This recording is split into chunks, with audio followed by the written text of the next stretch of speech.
Hello friends, एक बार फिर हम हाजिर हैं आपके साथ एक नई जगह घूमने के लिए, जो कि है तो शिमला मनाली की तरह बहुत ही खूबसूरत, मगर वहाँ आपको भीड़ भाड़ बिल्कुल कम देखने को मिलेगी। और यहाँ आप ट्रैकिंग के साथ साथ पैराग्लाइडिंग भी कर सकते हैं।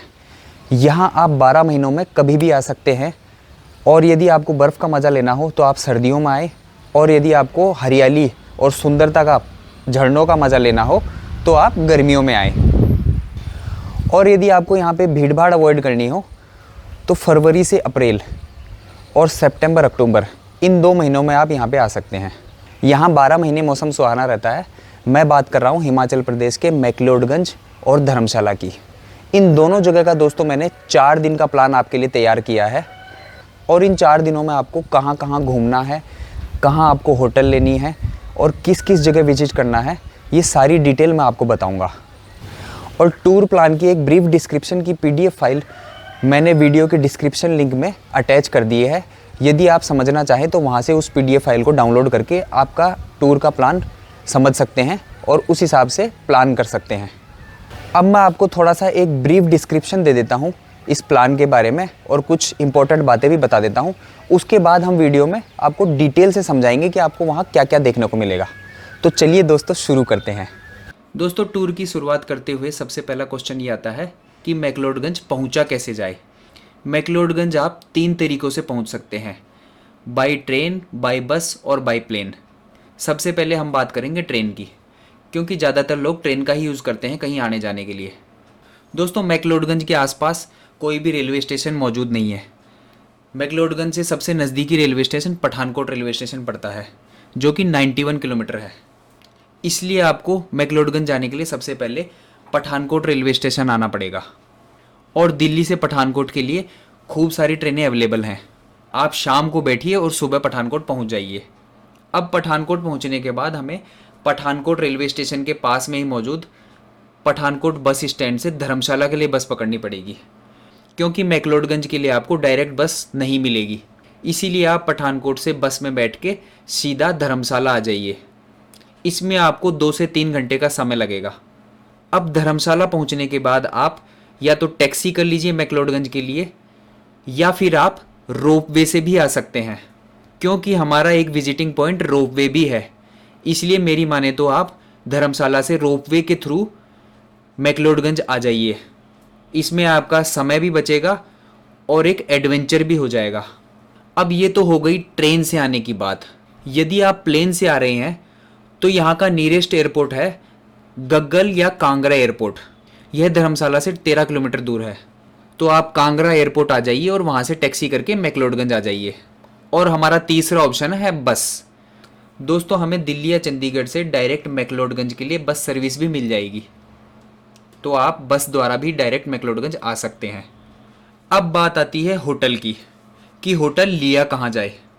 दोस्तों, मैक्लोडगंज में मैं आपको सजेस्ट करूँगा कि होटल आप मेन स्क्वायर या भागसू नाग के आसपास लें, क्योंकि ये लोकेशन प्राइम लोकेशन है और होटल भी आपको यहाँ पे आराम से मिल जाएंगे।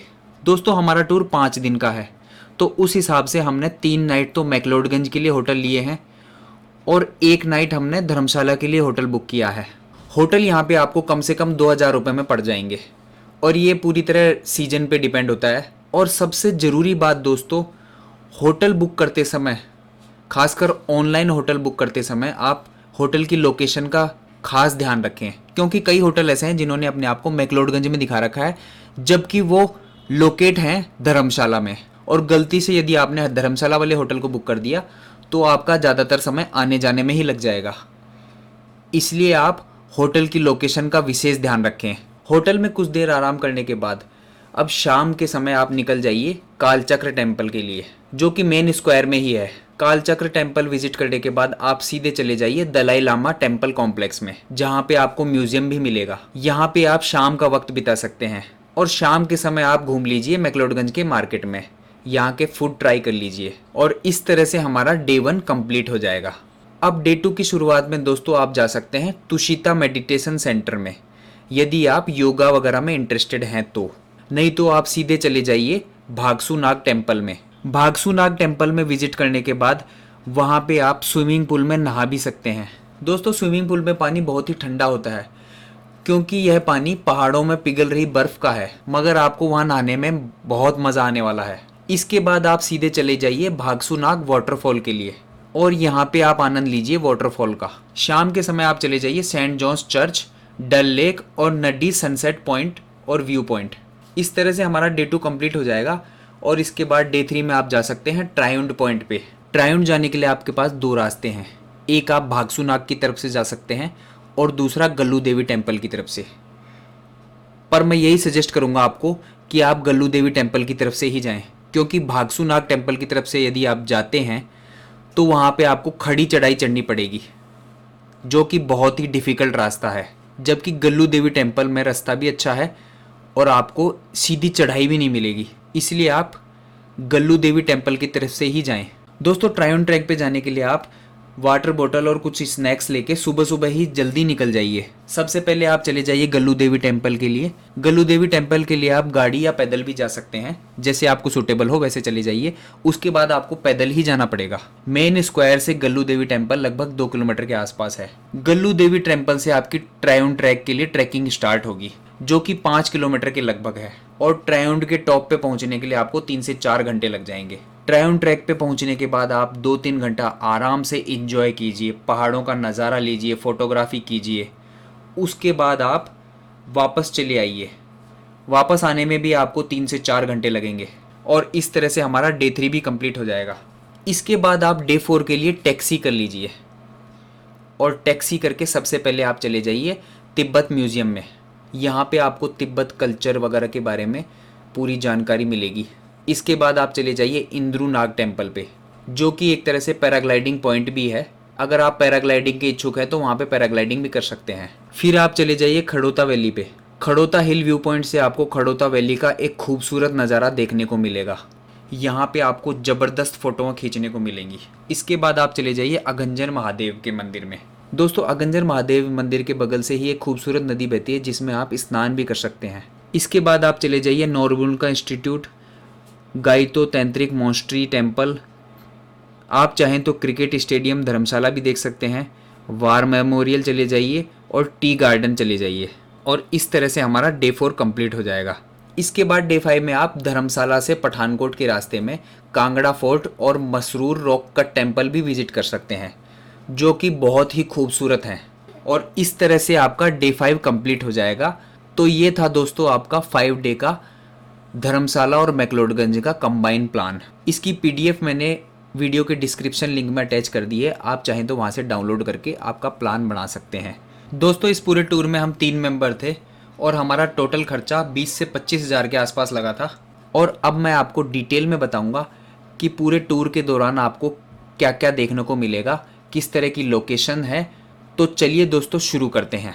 दोस्तों हमारे टूर की शुरुआत होती है धर्मशाला मैक्लोडगंज रोपवे से। धर्मशाला पहुंचते ही हमने डिसाइड किया कि हम मैक्लोडगंज रोपवे से जाएंगे। रोपवे से जाने से हम अननेसेसरी ट्रैफिक से भी बचेंगे और हमारा समय भी बचेगा, और इसके साथ ही ऊंचाई से धर्मशाला शहर का एक सुंदर सा नज़ारा देखने को मिलेगा।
रोपवे से मैक्लोडगंज पहुंचने के बाद आप सबसे पहले होटल में चेक इन कर लीजिए और घंटे 2 घंटे आराम करने के बाद शाम के समय निकल जाइए कालचक्र टेम्पल के लिए। कालचक्र टेम्पल मैक्लोडगंज के मेन स्क्वायर के पास में ही मौजूद है। कालचक्र टेम्पल में विजिट करने के बाद आप सीधे चले जाइए दलाई लामा टेम्पल कॉम्प्लेक्स में। यहाँ मंदिर तो खूबसूरत है ही, साथ ही आसपास का नज़ारा भी बेहद ही खूबसूरत है।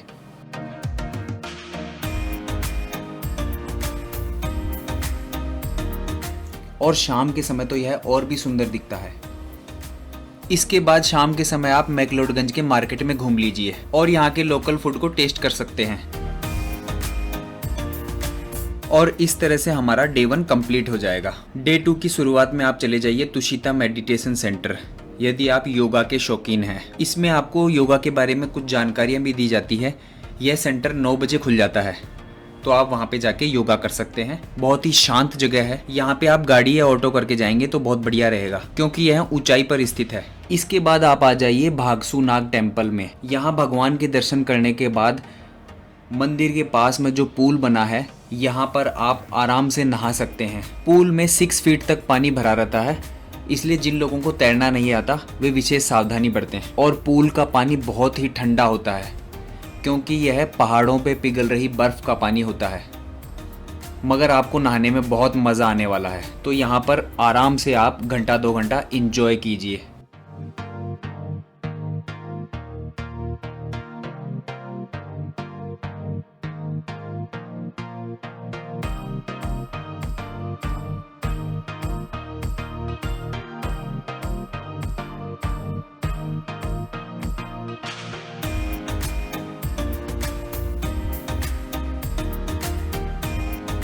अब इसके बाद हम चलेंगे भागसू नाग वाटरफॉल की तरफ, जो यहाँ से 1 किलोमीटर की दूरी पर स्थित है।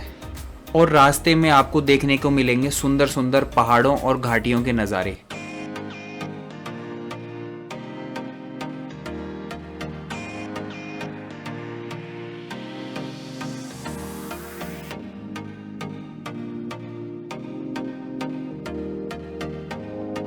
और नज़ारों का आनंद लेते हुए हम पहुंच जाएंगे भागसू नाग वाटरफॉल।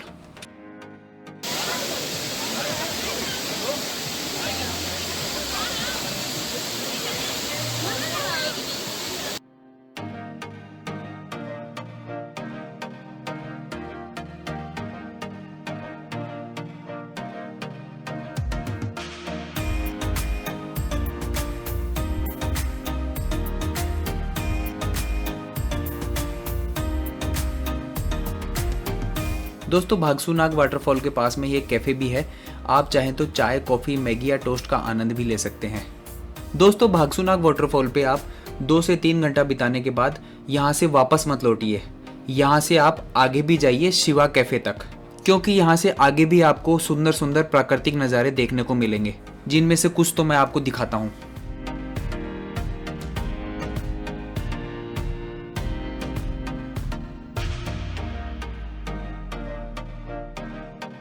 वाटरफॉल विजिट करने के बाद आप वापस आ जाइए अपने होटल रूम में और यहाँ कुछ देर आराम करने के बाद शाम के समय निकल जाइए नड्डी पॉइंट की तरफ। इस रूट पे सबसे पहला विजिटिंग पॉइंट अपना आता है सेंट जॉन्स चर्च।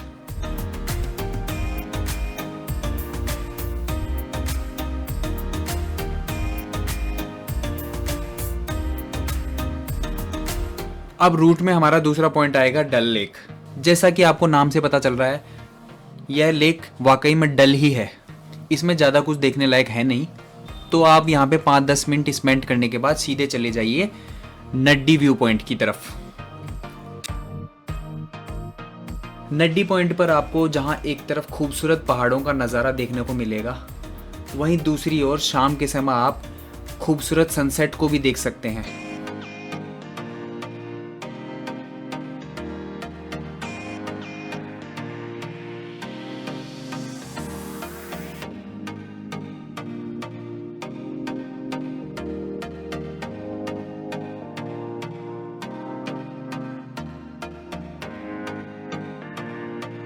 और इस तरह से हमारा डे 2 भी खत्म होता है। अब डे 3 में हम चलेंगे ट्रायुंड ट्रैक की तरफ। दोस्तों, तीसरे दिन हम चलेंगे ट्रायुंड की ओर, जिसमें हमें लगभग 7.5 किलोमीटर पैदल डिस्टेंस कवर करना पड़ेगा। अब इसमें आप 2 किलोमीटर का डिस्टेंस गल्लू देवी टेम्पल तक गाड़ी से आ सकते हैं, बाकी आपको 5 किलोमीटर का डिस्टेंस पैदल ही कवर करना पड़ेगा। और यदि आप मेरी माने तो आप इस डिस्टेंस को पैदल ही कवर करें, क्योंकि जो नज़ारे आपको पैदल चल के देखने में मिलेंगे और जो इन्जॉयमेंट आप पैदल चल के करेंगे वो आपको गाड़ी में नहीं मिलने वाला। और 1.5 घंटे के लगभग हमें गल्लू देवी टेम्पल पहुंचने में लगा था।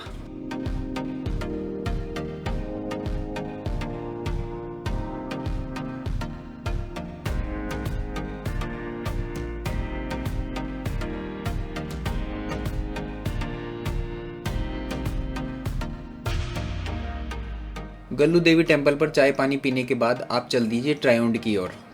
और हाँ दोस्तों, एक बात और, गल्लू देवी पर आप स्टिक लेना ना भूलें। यह आपकी आगे चलने में बहुत मदद करने वाली है, क्योंकि आगे चढ़ाई ऊंची है और बिना स्टिक के आपके पैर बहुत ज़्यादा थक जाएंगे, इसलिए स्टिक लेने से आपको बहुत मदद मिलेगी।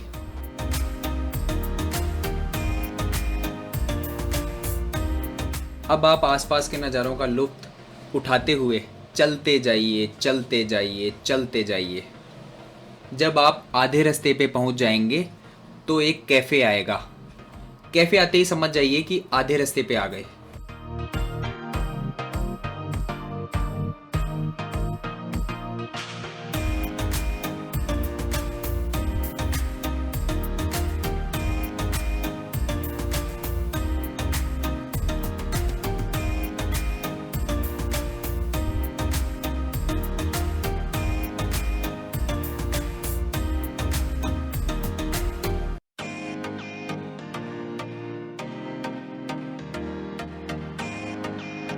कैफ़े पर पहुंचने के बाद आप यहाँ कुछ देर चाय पानी पीजिए, आराम कीजिए और वादियों का नज़ारा लीजिए।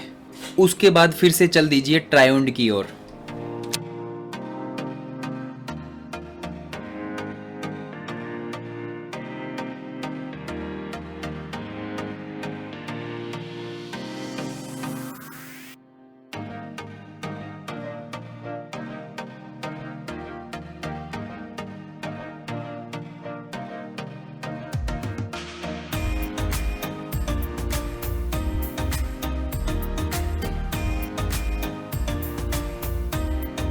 फाइनली आप प्रकृति के नज़ारों का आनंद लेते हुए पहुंच जाएंगे ट्रायउंड।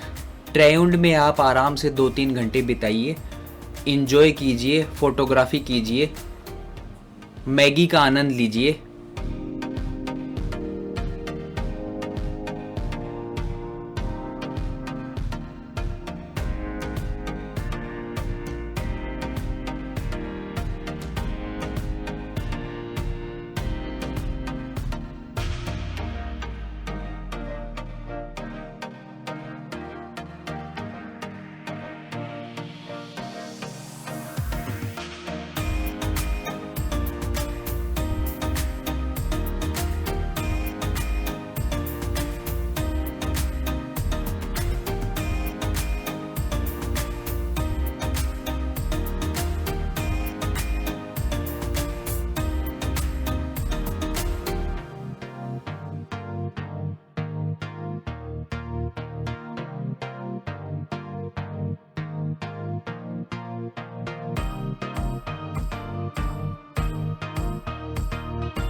ट्रायउंड पे एंजॉयमेंट करने के बाद हम चल दिए वापसी की ओर। अब रास्ते में हमें एक जगह बर्फ़ मिली थी, तो हमने उस जगह को भी एंजॉय किया।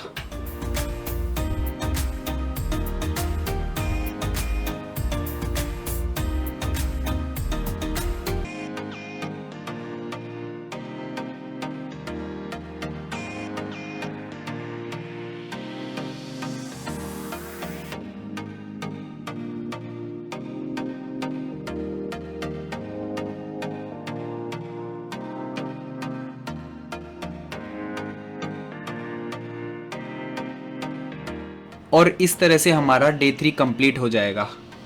इसके बाद हमारा धर्मशाला का टूर स्टार्ट होगा और धर्मशाला के टूर के लिए हम गाड़ी करेंगे, क्योंकि लोकेशंस दूर दूर हैं, पैदल पॉसिबल नहीं है। डे 4 में हमारा धर्मशाला का सबसे पहला पॉइंट रहेगा तिब्बत म्यूज़ियम। यहाँ पे आपको तिब्बतियन आर्ट एंड कल्चर के बारे में कंप्लीट जानकारी मिलेगी। यहाँ पे आपको पॉजिटिव विचारों वाले थॉट्स भी लिखे हुए मिलेंगे जो आपको ज़िंदगी जीने का तरीका सिखाएंगे। साथ ही आपको तिब्बत की हिस्ट्री और वहाँ के कल्चरल योद्धा इन सब की जानकारी मिलेगी।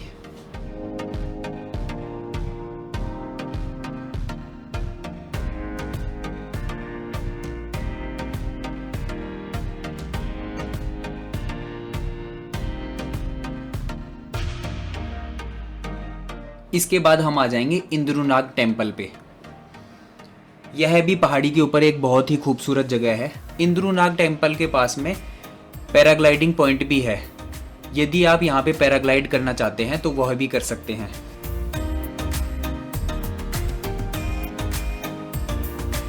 इंद्रुनाग टेम्पल के बाद हमारा नेक्स्ट पॉइंट रहेगा खड़ोता वैली। यहाँ पे भी आपको पहाड़ों और घाटियों का खूबसूरत नज़ारा देखने को मिलेगा।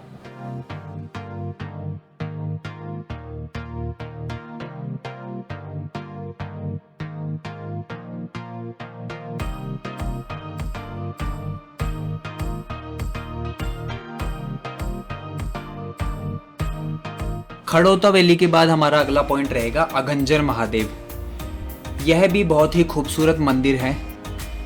यहाँ पर आप भगवान के दर्शन करने के बाद मंदिर के बगल में ही बह रही नदी में स्नान भी कर सकते हैं। यहाँ आपको बहुत मज़ा आने वाला है।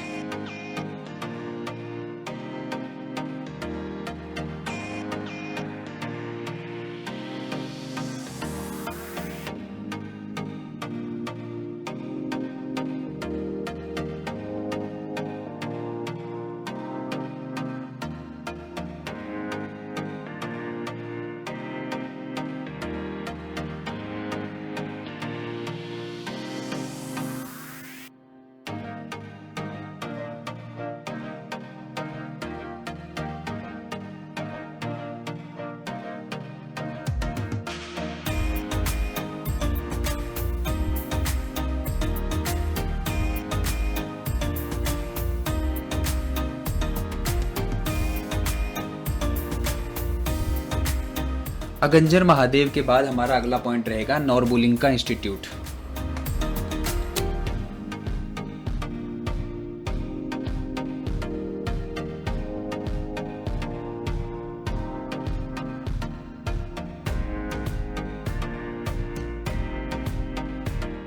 नोरबुलिंका इंस्टीट्यूट के बाद हमारा अगला पॉइंट रहेगा गाइतो तंत्रिक मोनेस्ट्री टेम्पल। यह एक तरह से एजुकेशनल इंस्टीट्यूट है जहां तिब्बतियन मॉन्क अपनी शिक्षा ग्रहण करते हैं।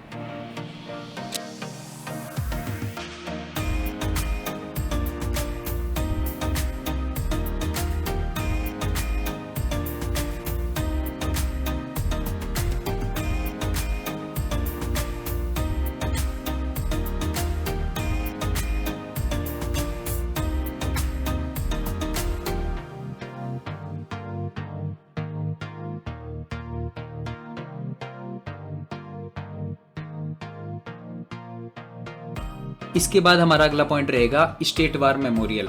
यहाँ पे भी एक म्यूजियम है जहाँ आप युद्ध के हथियार वगैरह देख सकते हैं।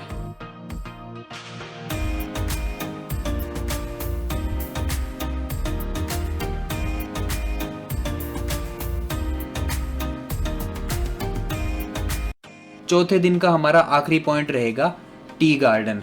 टी गार्डन में आप आराम से घूमिए, फोटोग्राफी कीजिए और वहाँ की लोकल चाय का स्वाद भी लीजिए। और इस तरह से हमारा चौथा दिन भी समाप्त हो जाएगा। अब 5वें दिन धर्मशाला से पठानकोट की वापसी में आप कांगड़ा फोर्ट व मसरूर रॉक का टेम्पल भी विजिट कर सकते हैं। दोस्तों, हम हमारे टूर के दौरान इन पॉइंटों पे नहीं गए थे, इसलिए मेरे पास ज़्यादा फोटोग्राफ्स दिखाने के लिए नहीं है। और इस तरह से आपका धर्मशाला मैक्लोडगंज का टूर कंप्लीट होता है। घूमते रहिए, घुमाते रहिए, खुश रहिए। धन्यवाद।